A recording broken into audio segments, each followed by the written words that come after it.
universalidade das tempestades, é importante notar que as tempestades vêm tanto para quem constrói na rocha, para quem constrói na areia. A fé em Cristo não é um escudo contra as provações, mas sim a garantia de firmeza durante as provações. Eu falei lá do ouvir a palavra. Sabe, meus amados, o que acontece quando você está, muitas vezes, num turbilhão aí, num furacão, e você não sabe para onde correr ou o que fazer?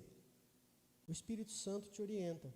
O Espírito Santo te faz lembrar de palavras que foram pregadas aqui, que você ouviu aquela pregação para te trazer consolo, para te trazer conforto, para te trazer segurança. Você pode estar no meio do olho do furacão, no meio da tempestade, mas você tem a certeza que dali o Senhor vai te tirar. Você vai passar aquilo.